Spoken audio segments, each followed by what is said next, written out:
Đây là đài truyền hình SBTN Texas. Hiền Nhi xin kính chào quý khán giả. Kính thưa quý vị, chương trình của chúng tôi ngày hôm nay xin được gửi đến quý khán giả những hình ảnh từ chương trình phóng sự đặc biệt. Và đây là những tin tức từ Fort Scott, tiểu bang Kansas.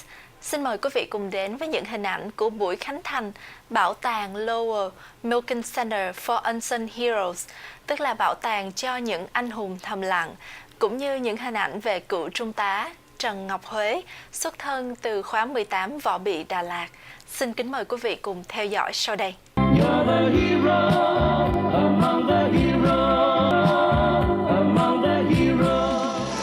Thu Hào của đài truyền hình SBTN Texas xin kính chào quý khán giả. Thưa quý vị, hôm nay thì chúng tôi có mặt ở tại thành phố Scott của tiểu bang Kansas để mà dự cái buổi khánh thành của cái trung tâm gọi là trung tâm Lowell Milken Center for Unsung Heroes. Tức là họ sẽ vinh danh những người gọi là người hùng thầm lặng. Và cái trung tâm này cũng đã trước đây cũng có vào khoảng là 7-8 năm, nhưng bây giờ đã có một cái trung tâm mới. Và cái trung tâm mới này thì vào ngày hôm nay thì chúng tôi có mặt ở đây để mà vinh danh những người hùng thầm lặng. Thì trong những người hùng thầm lặng đó thì chúng tôi có biết được có một người hùng thầm lặng, người Việt Nam, đó là ông Trần Ngọc Huế. Ông là cựu trung tá của quân lực Việt Nam Cộng Hòa và ông có tên là Harry. Và cựu trung tá Trần Ngọc Huế là một trong những unsung hero, tức là một trong những người hùng thầm lặng. Và ông Trần Ngọc Huế thì hôm nay cũng sẽ được vinh danh cùng với những người mà hùng thầm lặng đó. Và các anh hùng thầm lặng này thì họ đã làm những việc phi thường ở trong đời sống qua những cái câu chuyện khác nhau. Và lần vinh danh này thì người hùng thầm lặng Việt Nam thì có ông Trần Ngọc Huế. Cựu trung tá Trần Ngọc Huế được biết đến và được vinh danh nhờ hai cô nữ sinh của trường trung học Seaman thuộc thành phố Topeka của tiểu bang Kansas. Cô Hayley Reed và cô Andrea Soder-Green được sự hướng dẫn của cô giáo dạy sử là Susan Sitenoer, đọc cuốn Vietnam's Forgotten Army, Heroism and the Betrayal in the ARVN, tức là một quân đội bị lãng quên, anh hùng và kẻ phản bội trong quân lực Việt Nam Cộng Hòa. Của tác giả là một giáo sư sử học Andrew West. Họ biết được sự chiến đấu anh dũng của quân lực Việt Nam Cộng Hòa. Cựu trung tá Trần Ngọc Huế đã trải qua trận đánh hào hùng của Tết Mậu Thân năm 1968 và sau đó trận Hạ Lào năm 1971. How did you meet Trần Ngọc Huế? I met Pham Van Den first. When we went to Vietnam, the only thing I knew was that I wanted a South Vietnamese veteran to speak to our group. And he was one of the few, for obvious reasons, that felt like he could speak. So I met him first, and I decided I wanted to write a book about Pham Van Den. He had a very interesting story. When I got back home, people said, don't write a story about him without having Tran Ngoc Huế. He's the one you need to be writing a book about as well, because one represents the person who gave up, one represents the person who didn't. And said you have to know the whole story, not just half of it, you have to know the whole story. And so I called him one day and sent him an email. I was afraid he wouldn't talk to me because he didn't know me.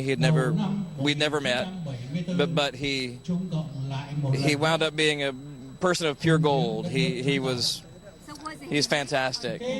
Was he rich or he poor? Pham Van Den.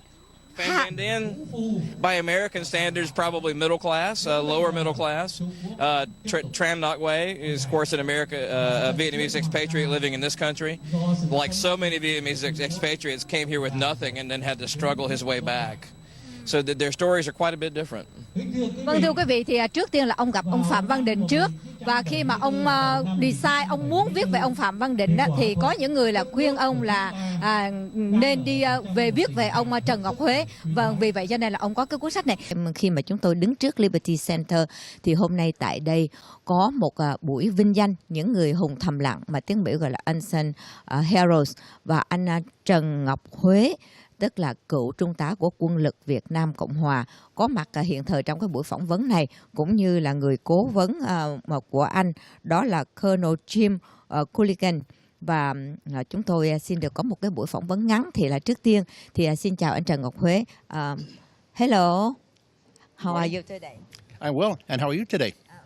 Fine. I'm so happy that you accept this interview. And anh Trần Ngọc Huế, anh có thể là giới thiệu ông Colonel Milken. Thưa quý đồng hương, tôi xin giới thiệu người bạn và người cố vấn của tôi là Đại tá Jim Milken, thủy quân lục chiến Hoa Kỳ, đã vào sinh ra tử với tôi trong trận chiến tấn công cuộc Việt Cộng Bắc Việt năm 1968, và ông đã gắn liền cuộc đời binh nghiệp ông với quê hương chúng ta, với những cái trận đánh rất là oai hùng, và ông đã đi sát với đại đội Hắc Báo trong thời gian phục vụ tại Việt Nam. Vâng, thưa quý vị, và ông phục vụ cho ở tại Việt Nam từ năm 1967 đến năm 1968. So when you served in Vietnam, the Vietnam War since 1967 to 1968, what do you think about the South Vietnamese soldier, including Lieutenant Colonel Trần Ngọc Huế? The South Vietnamese soldiers were very good, and the commanders, including Colonel Huey and the commanding General Trung, were outstanding soldiers, and I was very honored and proud to be with them. And although I was there as their advisor, it was they who taught me much about fighting in the wars. Yeah. And I have the greatest respect, as do the other Americans in the military, U.S. military, for the South Vietnamese Army. And what do you think about those books, and all kind of documents they wrote about the Vietnam War? Do you think it is unfair for them to not to honor the Vietnamese, South Vietnamese soldiers? Yes, I do. And I think that much of the reporting on the Vietnam War is not correct. And I think a lot of it was exaggerated. And many of the people who were reporting and writing about the Vietnam War did not have the experience of knowing the Vietnamese people. The Americans came into the war, and I think that we did not understand or appreciate the value of the South Vietnamese Army, and we didn't use them properly. One of the examples that I would give is that we as Americans would go to Vietnam for 1 year. Yeah. At the end of the year, we were exhausted and looking forward to going home. The South Vietnamese soldiers fought all the time. They did not finish the war. So they did not finish the war to go home. So they fought year after year after year, where the Americans just fought for 1 year at a time. And I think had we accepted the South Vietnamese Army as our comrades in that battle, it would have been a different outcome. Yeah. Last month, we went to the summit. They call the Vietnamese War Summit. In Austin, and they still talking about anti-war group and things like that. So we were there, and with the Vietnam veteran, a lot of them were there too, and we're very kind of upset because they still talking like American soldier just came for killing women, killing children, and it just, and it's not true, because American soldier came over to help to protect the south of Vietnam. We just like a defense. We did attack the north. The north attacked us. Yeah. So, back to Colonel. Lieutenant Colonel Trần Ngọc Huế. So how did you know him? Of course you worked together, but after you get to know him, what do you think about him? Well, Colonel Huey was an outstanding commanding officer. Yeah. And also he was my friend. We lived together for a long time and fought through the entire battle for the city of Hue. Mm-hmm. And I have the greatest respect for Colonel Huey, and I consider him as one of my professional soldiers in arms. And when I think of Colonel Huey, I think of him as an outstanding military officer. Dạ vâng, thưa quý vị, thì ông ca tụng cựu trung tá Trần Ngọc Huế nhiều lắm, là dĩ nhiên là ông đã là người mà cố vấn cho đại đội Hắc Báo After he got captured by the communists, did you know? Well, we didn't know if he was captured or if he was killed. And it took a long, long time before we found out. And it was one of Colonel Way's former advisors, another Marine, who was stationed in Washington, D.C. at the time. And this would have been in the late 80s, early 90s. And he met a person who knew Colonel Way and told him that Colonel Way had been a prisoner of war and then was in Saigon as a political prisoner. So that's how we first got the information about Colonel Way's situation. Vâng, thưa quý vị, và khi mà cựu trung tá Trần Ngọc Huế mà bị Cộng sản bắt á, thì ông không có biết, sau này thì ông mới biết được. Thì anh Trần Ngọc Huế, anh có thể cho biết được là cái việc mà anh bị bắt năm 1971 phải không ạ? Và sau đó thì những cái chuyện gì đã xảy ra với anh?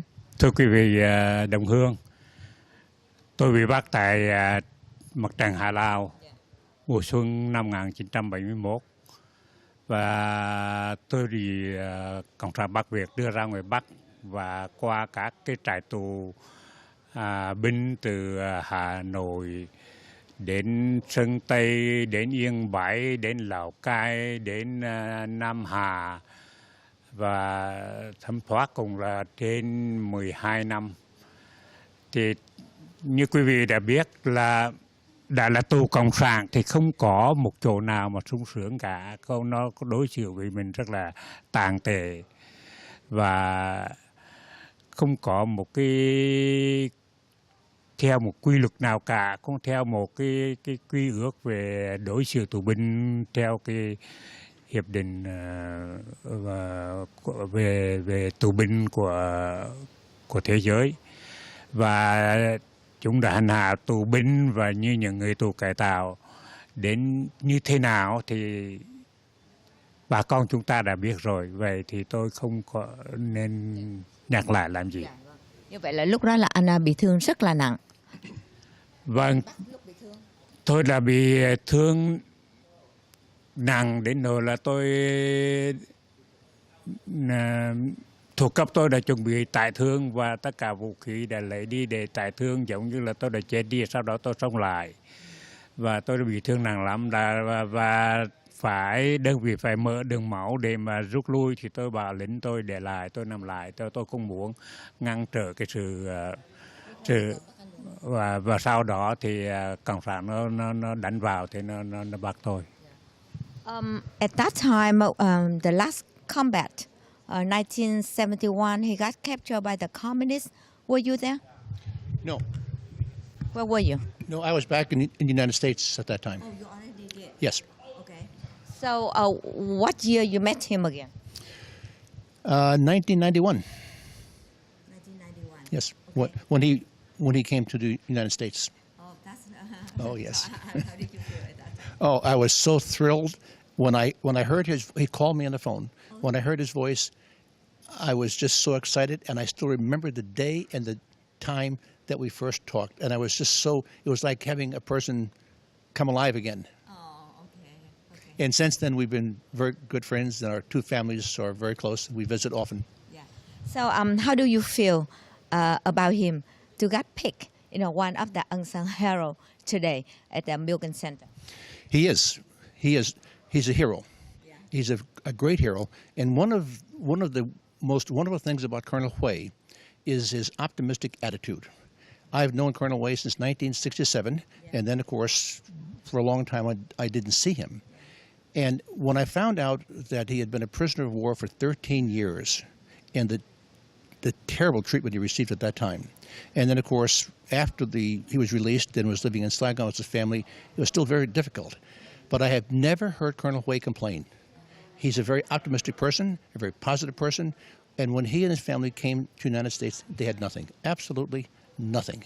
And through a great deal of hard work and dedication and a positive attitude, it's a very successful family. And I know that Colonel Way is very, very proud of his three daughters. Yeah. So you think he deserves it to be one of the unsung heroes? Absolutely. He is a hero, and unfortunately, along with many other Vietnamese, are unsung heroes. Yeah. But Colonel Way certainly is one of our heroes, and he deserves this very, very much. Yeah. Ông nói rằng anh Huế rất là xứng đáng được là vinh danh là người hùng thầm lặng, và anh là một trong những người Việt Nam mà đã xứng đáng với cái danh đó. Thì anh Trần Ngọc Huế, anh nghĩ như thế nào khi mà cái trung tâm này, Lowell Milken Center này chọn anh? Thì khi mà anh nghe là anh được chọn thì anh cảm thấy như thế nào? Thưa quý vị đồng hương, tôi khi được nghe là tôi được chọn là người anh hùng thầm lặng trong cái tổ chức Lowell Milken Center này.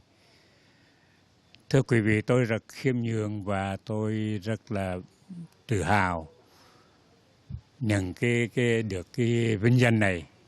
Tôi nghĩ đây là một cái phần thưởng không những cho cá nhân tôi mà cho quân lực Việt Nam Cộng hòa chúng ta. Tôi là người Việt đầu tiên được vào trong cái vinh danh trong cái tập thể này, và tôi xin dâng hiến cái danh dự này cho những người sĩ quan, hạ sĩ quan và binh sĩ chúng tôi đã nằm xuống, cho những kẻ sống còn như tôi được đại diện các anh trên cái đất nước Hoa Kỳ này.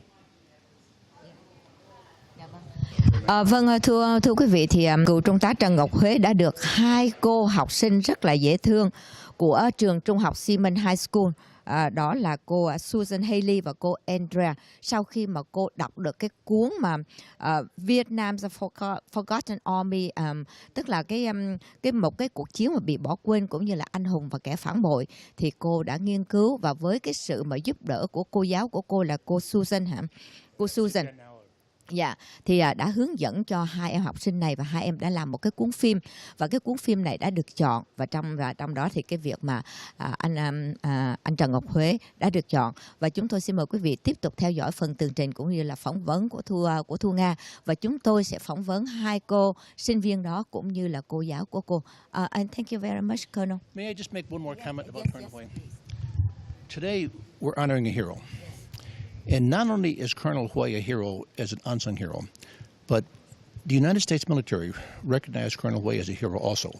In the U.S. military, the third highest award we have is called the Silver Star. Very few American military receive the Silver Star. And that's the highest award that the American government can award to a non-American.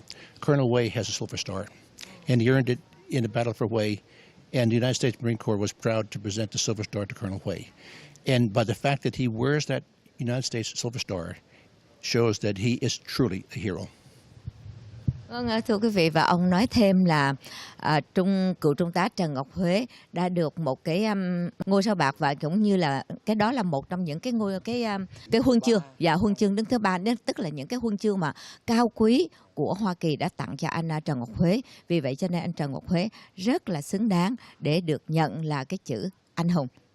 Vâng, thưa quý vị, là chúng tôi có thưa với quý vị thì chúng tôi sẽ phỏng vấn cô giáo cũng như là hai cô nữ sinh rất là xinh đẹp của trường Siemens High School. Hello, teacher. Hello. How are you? I'm fine, thank you. And what's your name? I'm Haley Reed. Andrea Sodergren. So Haley and Andrea.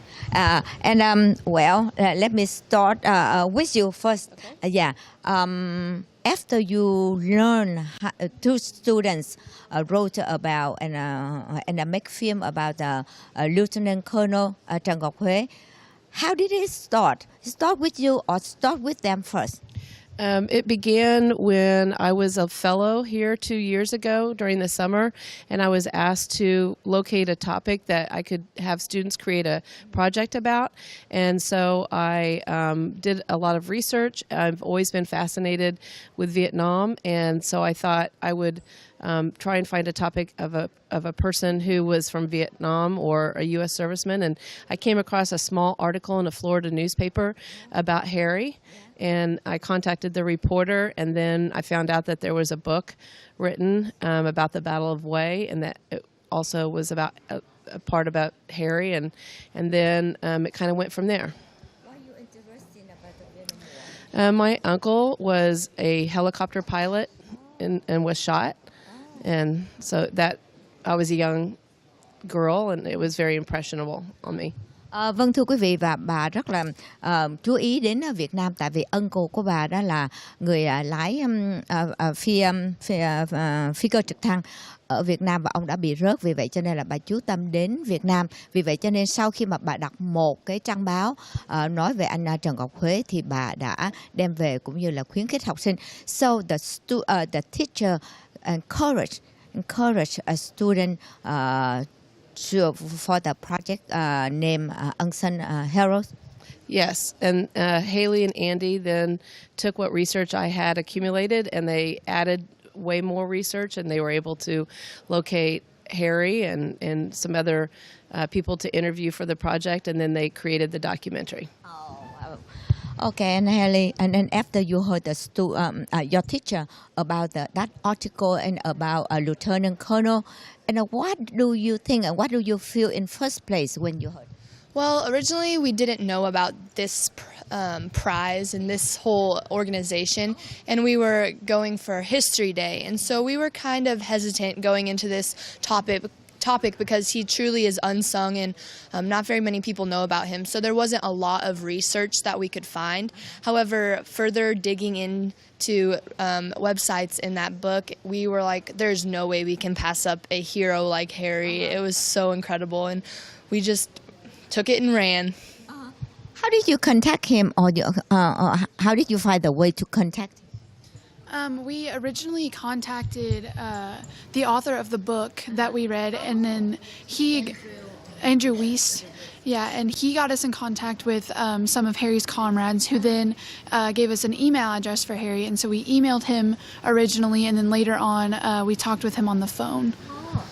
How did you know how to make film? Do you do it by yourself? We actually in 8th grade did a project just like this over the Menninger Clinic, and our 8th grade teacher was really great at explaining the program that we would use to make the documentary. So we really just continued on with the skills we already had, and I don't know, we really enjoyed documentaries over other types of projects because it's so visually pleasing. Thưa quý vị, và hai cô bé này thì cố tìm cách là cố liên lạc với ông Andrew West, là cái ông mà đã viết cái cuốn mà một cái chiến tranh mà bị bỏ quên rồi, người anh hùng và cũng như là người phản bội, thì hai cô sau đó đã liên lạc với lại ông Trần Ngọc Huế và đã put together những cái document. So how long it takes you to make that film? We started in August of our junior year, which was the past year, and we didn't finish it until about the following June. So it was about 8 or 9 months that we worked on it. Do you know anything about the Vietnam War? We had to know a lot about the Vietnam War because the judges a lot of times ask us questions to see how much knowledge we actually know, and we kind of knew a little bit about the American side of the Vietnam War, but interviewing Harry and the comrades that worked with him, it was really interesting to be able to see the South Vietnamese view of the war, and yes. So you have a bright students over there, and about you, do you know anything about the Vietnam War? And do you think it is unfair, or you think it's a real story? And what do you think about the hero like Harry? I'm just really happy that a hero such as Harry and his story is being told for others, because he represents a lot of South Vietnamese heroes, not just himself, and he is a shining example with his bravery and his courage, and I'm just extremely excited that this is happening for Harry, and that this weekend or this moment in time is here for him. Thank you. Last question. Are you going to do some more documentary or whatever, so maybe you can win again? Well, we're going to college this fall, and we're separating. We're going to be about 26 hours away from each other, so I don't know. I've only ever done projects with Andy, so I don't know if I want to tackle this long of a project with someone else. Probably not. I think it'd be too tough to do it without my partner. Plus, the amount of work that goes into it is just like such a huge time commitment. And if you want to do it, you want to do it right. So I don't know if that would be possible to do that again. Okay. Thank you, And Haley, vâng, thưa quý vị, vừa rồi là cái cuộc phỏng vấn rất là ngắn với lại hai student đã được so you receive the award like a 10,000. Hai cô đã nhận được tới 10.000 đồng về cái việc mà đã làm thành một cái cuốn phim documentary về anh Trần Ngọc Huế. And đây là cô giáo của cô. Thank you very very much and thank you, congratulations both of you and your teacher. Thưa quý vị, và tiếp tục phần phỏng vấn của Thu Nga ở tại Lowell Milken Center thì hôm nay chúng tôi lại được gặp ông giám đốc của trung tâm này, ông là ông Norm Connard. Hello, Mr. Connard. Hello, how are you? We are so happy to have you here and to have Harry with us for this event. Did you know him before this event? I met Harry when the students received the award for the Lowell Milken Center in Topeka, Kansas. I met Harry then, and no, I had heard about Harry from the students while they were doing their project, and he's such a great story and such a wonderful, beautiful story to share with people. So yes, I had heard about him. Yeah, thank you. And we would like to ask a little bit about this center and how long has it been? And you are director, and how long you been a director in the beginning? Center has been here 9 years, and the center is directing and developing projects with students in 50 states and 29 countries, and states that have teachers and students who want to develop projects on unsung heroes as role models for the world. We feel that our young people worldwide don't have the right role models, and so we find these unsung hero stories and tell them in history, and that's what the story of Harry and so many others are about. And I might mention we have 4 unsung heroes in the panels who are still alive, and all 4 of those are here at the grand opening. So the Lowell Milken Center for Unsung Heroes develops these great stories. We teach teachers how to develop them. We have had visitors from all over the world. I think later on today or tomorrow, Harry is going to put a pin in the map in Vietnam. So we have visitors from 80 countries so far. I'm not sure Vietnam, though, so we'll see. Why you chose the name of Unsung Hero instead of just the hero? We have a different criteria for the unsung hero. We believe our unsung heroes should be someone who impacted history over a period of time. So not too recent, but over a period of time. And so we go back 20 or 30 years, and then we look for people way back into history or in more recent history, like Harry, who have made a difference in the world. And what Harry did in Vietnam was incredible.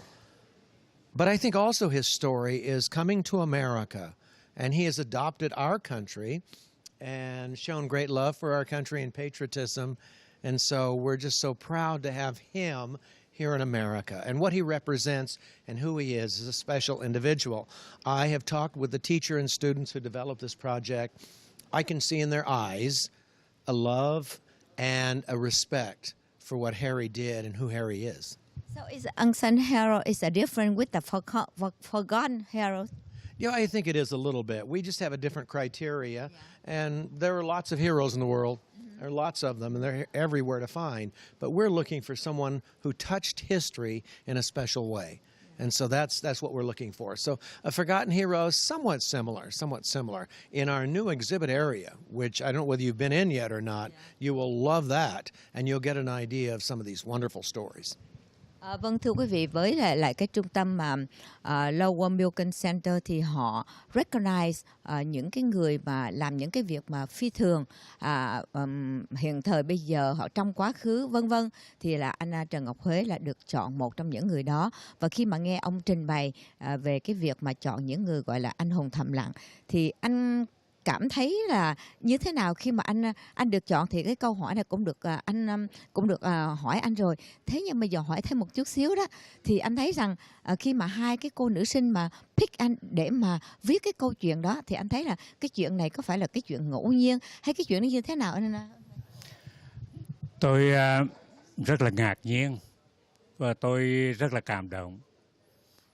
Vì thời gian của chiến tranh Việt Nam đã gần 50 năm. Và cá nhân tôi đã được hai cô nữ sinh của trường Seaman High, Topeka, Kansas phát hiện ra thì đây là hai cái người này, cô nữ sinh này là thuộc thế hệ thứ 3 của chiến tranh Việt Nam, mà đã tìm ra, đã nghĩ đến cá nhân tôi cũng như là quân lực Việt Nam Cộng Hòa, thì một điều vô cùng là cảm động. Và tôi nghĩ rằng cái hữu xạ thì tự nhiên hương. Nếu chúng ta đã làm tất cả những gì cho quê hương và cho nhân loại thì không thể một ai mà giấu giếm được cả. Rồi có ngày chúng ta sẽ được nhắc nhở đến và được đền bù lại cái công lao mà đồng đội cũng như của chúng tôi đã bỏ xương máu ra để bảo vệ tự do và bảo vệ cho Việt Nam Cộng Hòa chúng ta. Well, he said he very humble and very happy to receive them, to be picked for the unsung hero. But how many times this center recognize unsung hero? And can you name the other 3 beside? Yes. And by the way, you might want to interview them because they're charming. Therese Frere is here, and Ken Reinhardt is here, and Ann Williams is here, and then the Shoemaker family, which is connected with 2 of our unsung heroes. They're also here, and they're all available for that. I was thinking while you were talking to Harry, you do television, you're a television person, and I'm a director, but Harry was a courageous, brave person who did something tremendously unique. And then again, I'll add, who came here to America and adopted this country and became the kind of beautiful citizen that we love. And so what we do is important. What he did touched history, and that's what our unsung heroes do. They touch history in a special way, and Harry has. It's our delight. I will just tell you right now, we're thrilled to have him here. We met his daughters, his family, and his comrades, and it's just wonderful. It's just wonderful. So heroes, can be in the war, very courage, or can be a courage on the other way, like the other 3 unsung heroes. Absolutely. One thing about combat, there were lots of heroes in military, etc. What we look for, especially here, is someone who distinguished themselves in an incredible way. And his story is incredible. You have to admit that. And it's an incredible story that the world needs to hear. And they need to look at Harry and say, I want my children to grow up like him. I want my children to be like Harry Way. And so if that's the case, then what we're doing is successful, and what we're doing is important. And for him to be here, and for all of his family to be here, and his friends, it's extremely important, we think. Not just for our community or our center, but for the entire country and for the world. We live in a world with lots of problems today, and in the midst of this, we have heroes like Harry. Thank you very much for your time. You're welcome. You're welcome. It's our delight. Yeah. Anything you want to address to the audience about this center? This is a wonderful center, and we would love to have people from all over the world. We've had people from 80 countries visit our center, and we would love to have people from Vietnam come here. And if you do, let us know, and we'll give you a special VIP tour, because it's so important, again, to share one of their countrymen and what he's done and what he accomplished. It's magnificent. Thank you, Mr. Cornell. Thank you. Thank you, anh Huệ. Okay. Thank you. It's a wow factor. We had a reporter who came out a couple of weeks ago and went through interviewing and seeing some of the exhibits. And I said, what did you think? She just stood there and finally said, wow. And that's the wow factor that we want, in telling the story of these great role models in history. Great role models in history. Vision is recognizing opportunities and acting on them. And fortunately for Fort Scott, for our center, for American education, we have someone who, more than anyone I know, generates greater success with vision in education. Because of him, we are beginning a new era at the Lowell Milken Center. An era which will share with the world role models, unsung heroes, and as Diane said, magic, about what can be done in our schools, in our communities, for education. The most dedicated person I know who has dedicated his life to making a difference and showing the power of one person to change the world, Lowell Milken.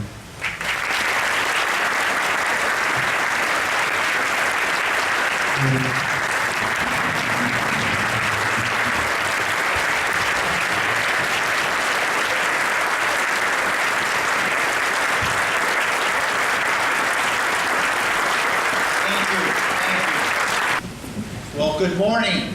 Good morning. Good morning. Good morning. Well, first, Norm, thank you very much for that kind introduction. I do appreciate it. And it is indeed a great pleasure to be here today and to see the realization of a dream, of a vision that began more than a decade ago. Now, in my travels across America, and indeed the world, I am always eager to speak of the Center. People are excited to learn of an organization which is really a movement that seeks to translate essential values into action. And in the course of these discussions, I am always asked the same question: why Fort Scott? So let me answer that today. And the answer is because of all of you. When Norm and his students started this amazing chain of events by discovering Irene Assembly, this greater Kansas community embraced teachers and students with open arms. I believe that this center could only have been born out of a community that values education, diversity, and history. And in the decades since the center has opened, you have put out the welcome mat to people from more than 80 countries. And as we like to say, from Fort Scott to the world, through online access and our ever-growing network of educators, more than 1 million students have already participated in the rigor and adventure of discovering heroes who have been overlooked by history books. Now, thanks to the scholarship and the creativity and resources that will emanate from the new Hall of Unsung Heroes, millions more students, educators, and communities will have the opportunity to interact with us virtually. People and events unknown serve to challenge our understanding and add context to our decisions to create a more secure future for ourselves and for our children. And this is why, in my view, history is never a done deal. I learned that at a very young age from my grandfather, Louis Sachs. He was an avid chronicler of history. His life spanned world-changing events of the 19th and 20th century. In particular, I remember his telling account of a flu epidemic in 1918 that was killing thousands, based on his study of history and impact of plagues on past civilizations. He packed up his family and left life in Chicago for a cabin isolated deep in Michigan's North Woods. Tens of millions of people would ultimately perish from this epidemic. And there's every reason to think that my grandfather's insight saved their lives. His example ignited my understanding that there were whole worlds to be understood by the discovery process by watching and listening and asking questions. This awareness was raised to a level of history, to an understanding and appreciation that history, for it to be useful, must be explored, its context and challenges, but most of all, how certain individuals responded and shaped events. Individuals of courage and conviction, of vision and perseverance, of responsibility and compassion. Individuals who, by their actions, changed the course of history. Now, it's sad to say that in an age of instant gratification and self-absorption, the concept of hero is often turned on its head. The main attribute being to gain fame itself without having accomplished anything for the benefit of others. This is the wrong message for our young people, in fact, for all citizens. Instead, the message we want to convey is that real heroes tower and guide. They are the North Star that today's youth can look up to. But their stories need to be discovered and be told. And when we do, we have the opportunity to motivate new generations to aspire to values that are essential during the challenging times we face as individuals in our nation and as a world community. That is the purpose of the Center for Unsung Heroes. And that brings us to the present and to the unsung heroes here today.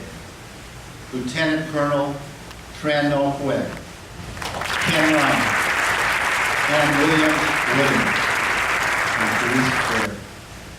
You honor us with your presence and embody the spirit of the new hall that we will soon enter. And as we do, let us challenge ourselves to ask, what change can I create to improve the lives of others? Thank you.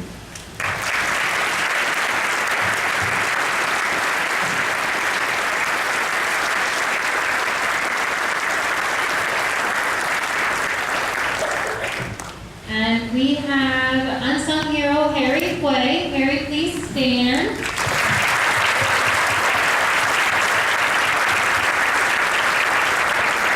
And with Harry today, we also want to recognize his daughters, Vicky, Coco, and Ellie, and his comrades, Jim and Jean. Please stand.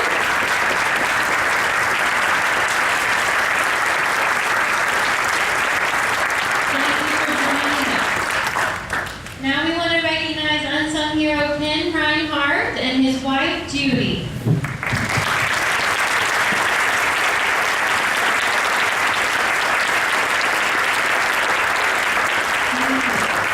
And Unsung Hero Ann Williams and her husband Don Franklin, please stand.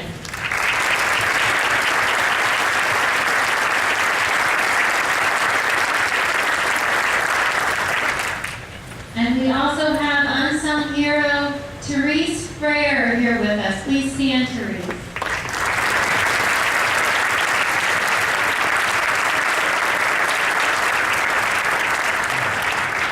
And the Shoemaker family. We have Maxine Shoemaker Heath, Cindy Heath Smith, and Heather Smith, along with Levi Griffith. Please stand.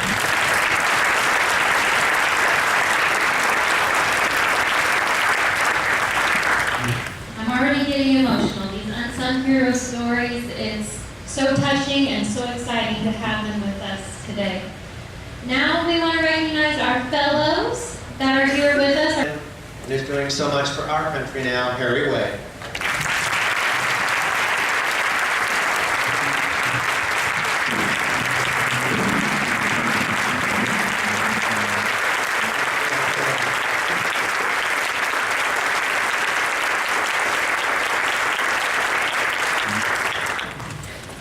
Founder, LMC founder, Milken. Mr. Colonel, Mr. Fellow, ladies and gentlemen. I am Colonel Quay, former Lieutenant Colonel of the Republic of South Vietnam. I am humbled and honored to be here for this event. I felt a responsibility to do my duty as a young man when my country at war.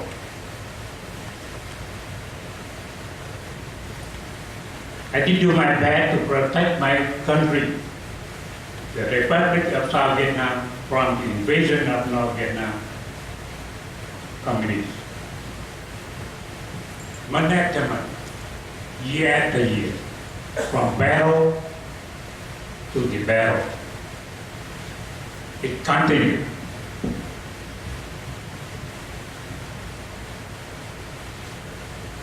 Until finally, I was seriously wounded and fallen down on the battlefield in the Lowell, captured and held as a POW for 13 years in North Vietnam. Even after release,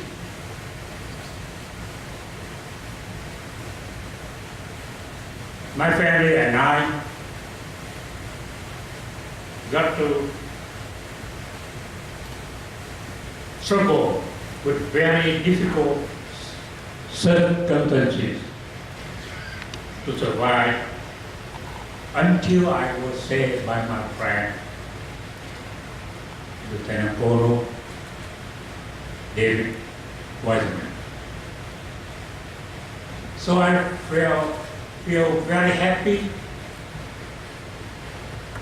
to stand in front of you today to take part in this event.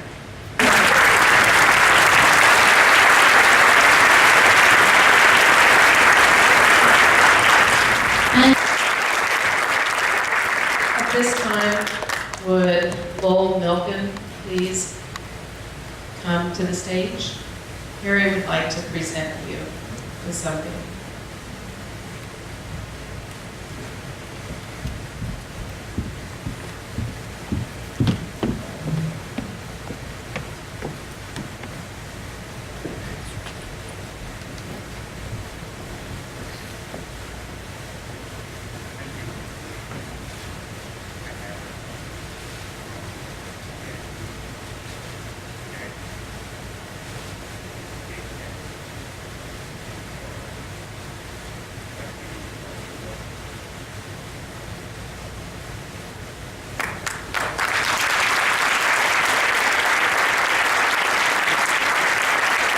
Thưa quý vị, và đây là ở ngoài trời, ở phía ngoài sau khi cái ceremony mà đã giới thiệu gia đình của anh Trần Ngọc Huế là một trong những Unsung Hero, tức là người hùng thầm lặng, thì chúng tôi thấy rằng được mời ra ở ngoài để cho TV hoặc là báo chí có thể là phỏng vấn. Và người đầu tiên ở đây là cô con gái út của anh Trần Ngọc Huế. Con tên chi?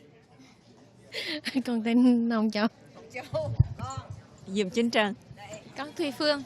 Susan Sitnauer.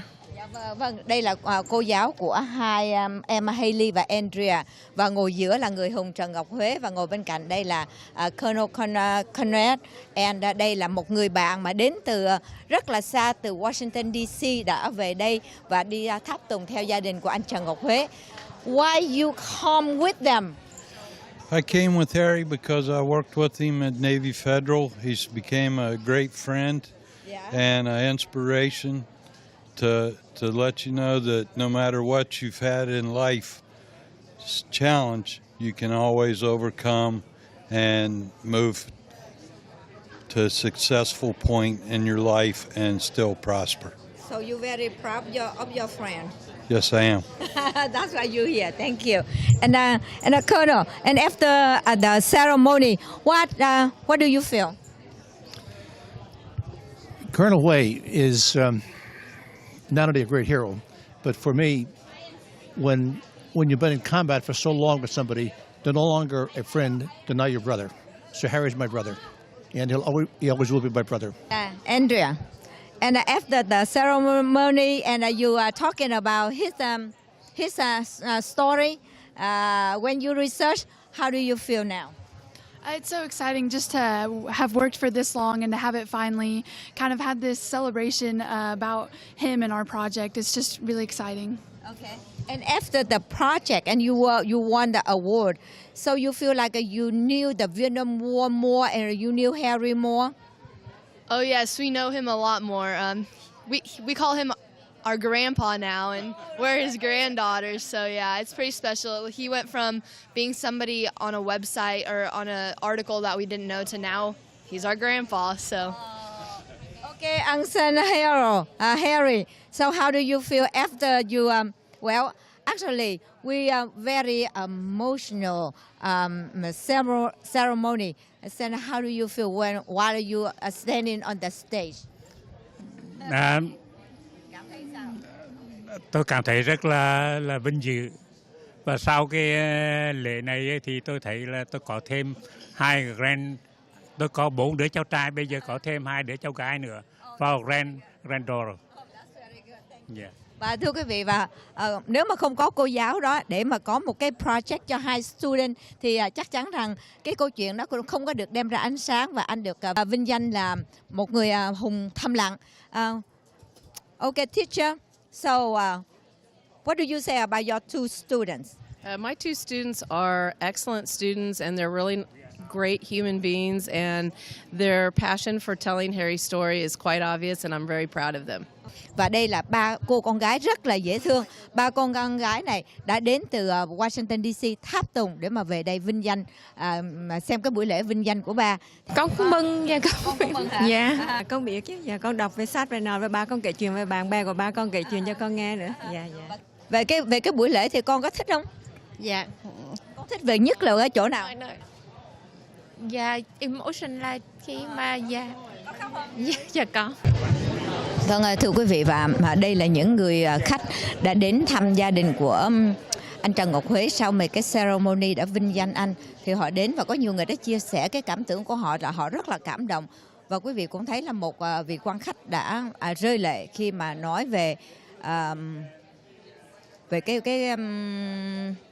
về anh Trần Ngọc Huế cũng như là về chiến tranh Việt Nam. Và bà đã cũng những người mà chúng tôi đã hỏi thì họ rất là cảm động, họ chia sẻ cái câu chuyện về cái cái cảm nghĩ của họ. You need a bigger audience. We need to bring this story internationally, and that's immediately where my thoughts were is how can we get this story out to a bigger audience? So it was fabulous. I'm so honored, and I happen to be married to a Vietnam vet, and so it means a lot to me to hear your story. Thank you very much for sharing. How are you? To be here in Fort Scott at the crossroads of the Midwest to open the new Hall of Unsung Heroes. This is more than a museum. This is a place where history comes alive. It's a place where we honor those who showed conviction and vision and compassion to change the world for the better. And we hope that their stories inspire people of all ages to become the unsung heroes of tomorrow. So let's do the ribbon cutting. Thưa quý vị, và hôm nay là ngày thứ 3, là ngày lễ chính ở tại Fort Scott, ở tại Kansas, tiểu bang Kansas, và trời thì mưa rất là nhiều. Nhưng mà hôm nay là ngày chính, các băng khánh thành của thư viện gọi là Lowell. Thì những người mà Unsung Heroes này là những người đã làm nên những cái việc rất là phi thường, không hẳn là những người anh hùng trong chiến tranh, mà là những người anh hùng mà đã đem ra ánh sáng những cái người anh hùng thầm lặng mà hồi giờ người ta chưa biết. Và ngày hôm nay thì chúng tôi đang đứng ở tại thư viện mới Lowell Milken Center for Unsung Heroes. Và mới giây phút đây là tuy rằng ở ngoài trời mưa, nhưng mà giây phút các băng khánh thành rất là trang trọng với ông giám đốc là người founder của Milken, Lowell Milken Center.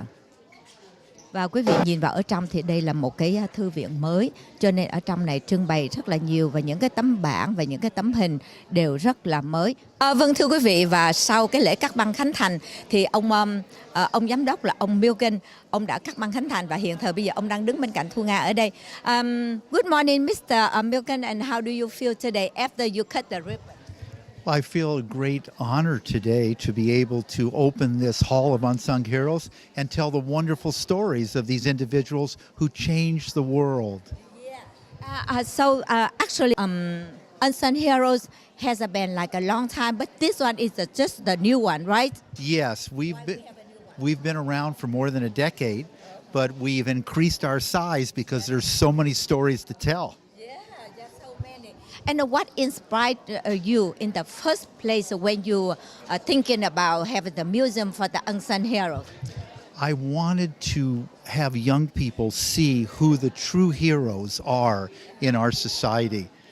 People who have really accomplished something of value for the benefit of others, like Lieutenant Colonel.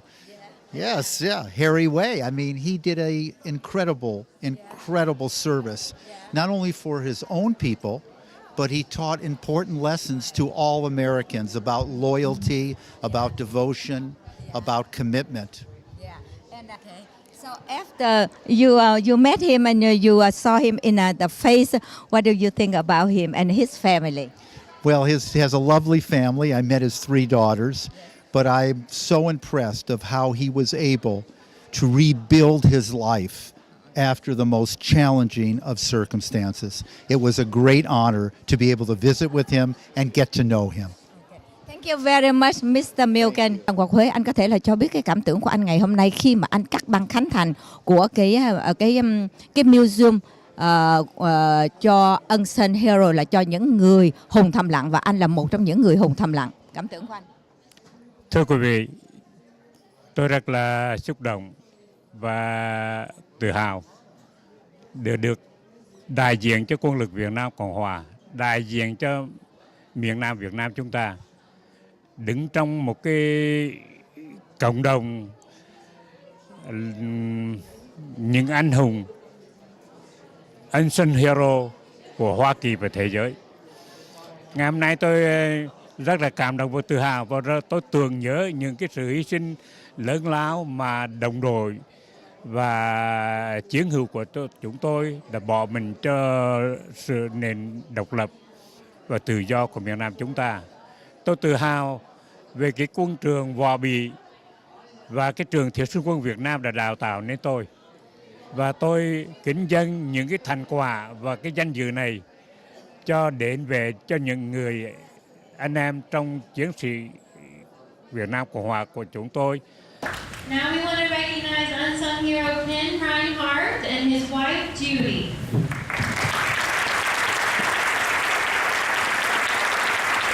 And Unsung Hero Ann Williams and her husband Don Franklin, please stand.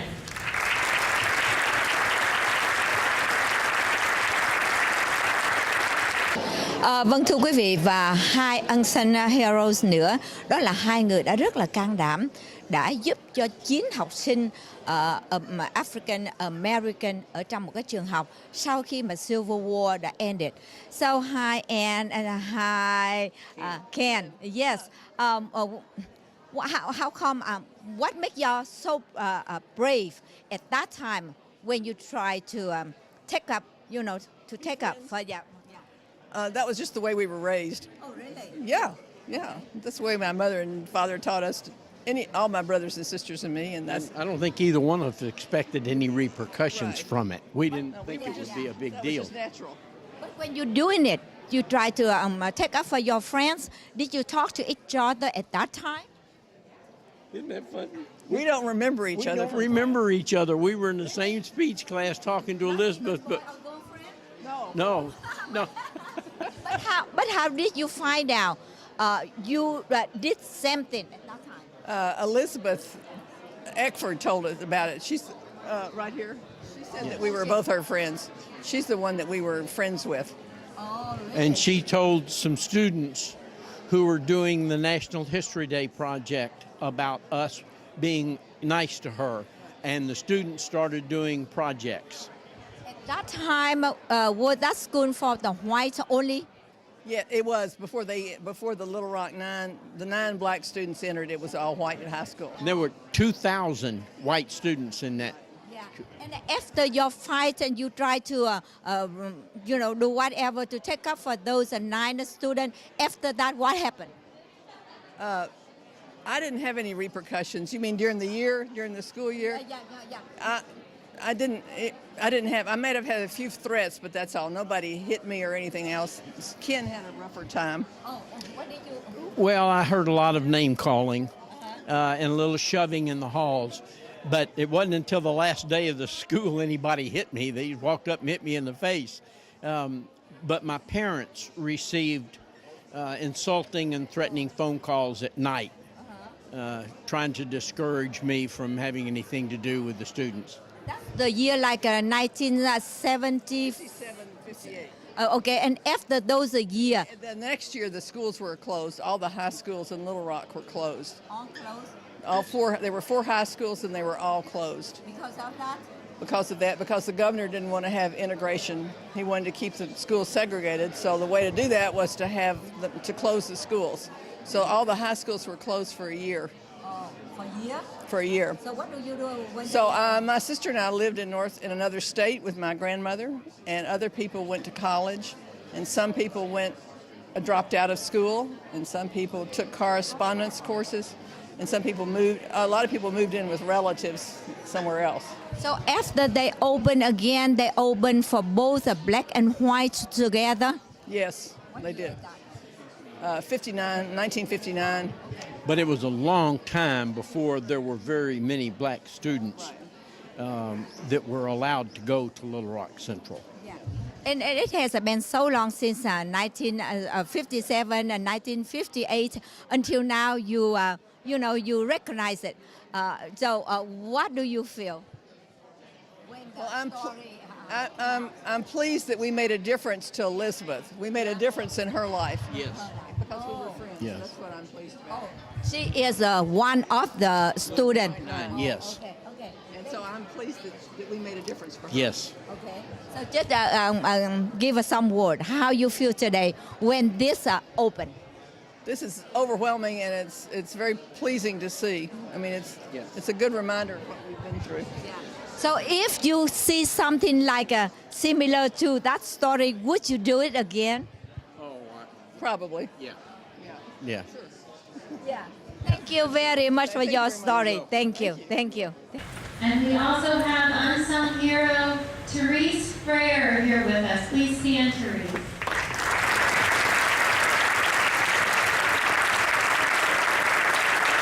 Thưa quý vị, và đứng bên cạnh của Thu Nga đây là một người Unsung Heroes nữa. Và quý vị, chúng tôi cũng có thưa với quý vị là Unsung Hero này là người hùng thầm lặng, không có nghĩa là chỉ trong chiến tranh, nhưng mà tất cả những người nào mà có thể là làm nên lịch sử với những cái câu chuyện của những người mà hào hùng, can đảm. Thì đứng bên cạnh của Thu Nga đây là cô Teresa Frere. Cô là một người mà học sinh Ohio University, và năm 1990 thì quý vị biết là lúc đó cái bệnh mà HIV và bệnh AIDS này đó người là rất là dễ sợ, người ta không có biết đến. And hi Teresa, what inspired you to take a picture? That picture. Can you explain that picture? It was supposed to. Yes, well, it took a very long time to take that photo. I was interested in doing a story on AIDS at that time, and I called this particular place, this Paternoster House, and they let me come in and be a volunteer there, and I volunteered at the home. The hospital or in the house? It was in a home. It was a home, a hospice approach home. Yeah. Hospice approach. And they let me come in and be a volunteer there, and I worked there for 4 or 5 months. I became friends with this gentleman, Peter, who's here. And I became friends with him over time. And then 4 or 5 months into that, they allowed me to start taking photographs. And that's when I met David and his family. So you knew he got AIDS? By the time I met David, he was quite ill. I met him, and for about several months after that, he died. What makes you not afraid of AIDS while the other people are afraid of AIDS? Because they think it's like a contagious or something. Well, at that time, it was 1989, and people really didn't have a lot of information on how AIDS was transmitted. So there was a lot of fear about that. But there was also good science at the time that told us that it was transmitted by bodily fluids. So I personally I didn't feel afraid because I understood how it was transmitted. But I think for people that didn't understand, it was scary. Okay. So this one is actually when he was dying? Yes. This is when he was dying. Yeah. And this is maybe 4 or 5 minutes before. Oh boy, yeah. Yeah, he stopped breathing in these images. So how long since you knew him until he died? Maybe 3 or 4 months. Okay, so this picture posted where? The magazine? It was in Life magazine originally. Yeah.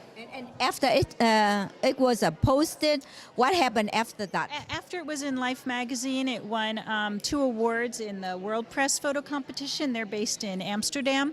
And Benetton, the company, was looking for photos for an issue-oriented campaign, and they chose this photo to be part of one of their photos in their campaign.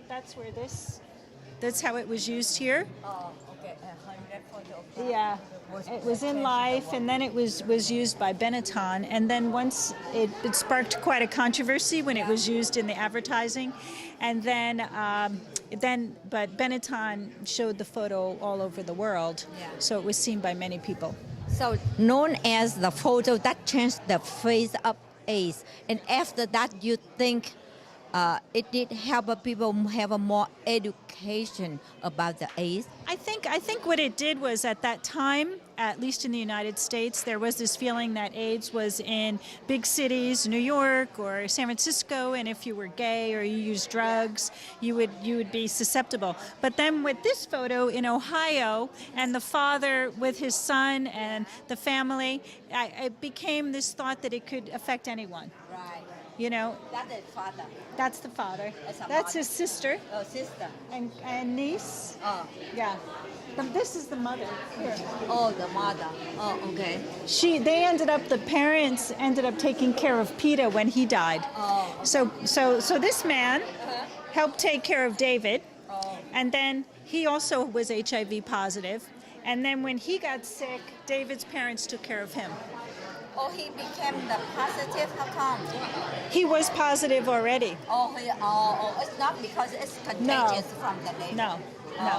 Okay, so where is he now? He died. Vâng, thưa quý vị, đó là cái câu chuyện của cô Teresa.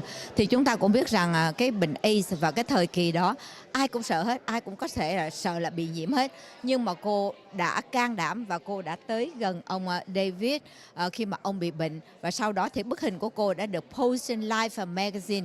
Và đó là cái điều đó đã làm thay đổi cái nhìn của người ta về những bệnh nhân về AIDS. And thank you very much, Teresa. Thank you so much. Really appreciate it. Thank you so much. And the Shoemaker family, we have Maxine Shoemaker Heath, Cindy Heath Smith, and Heather Smith, along with Levi Griffith. Please stand.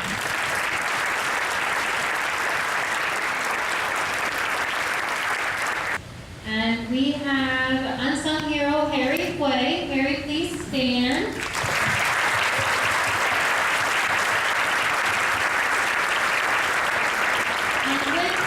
Today, we also want to recognize his daughters, Vicky, Coco, and Ellie, and his comrades, Jim and Jean.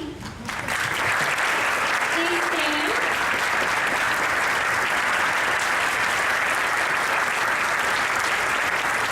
Thank you for joining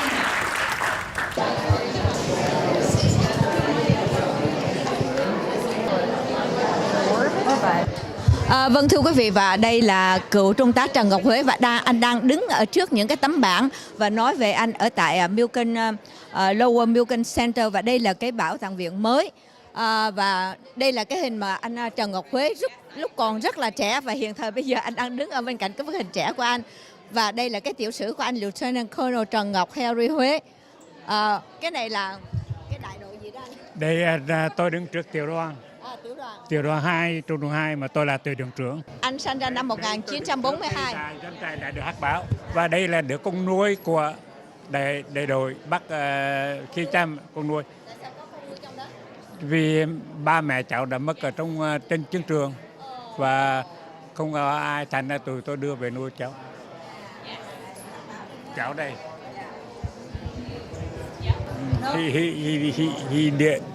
He didn't remember, but we adopt her. We adopt another boy. Really? And after that become Hakbao soldier. Wow. Because the parents died. Vâng. Yeah. Wow. Và năm 1971 thì anh đã bị Cộng sản bắt. Và anh đã bị ở tù 13 năm. Và đây là những cái hình mà trong chiến tranh.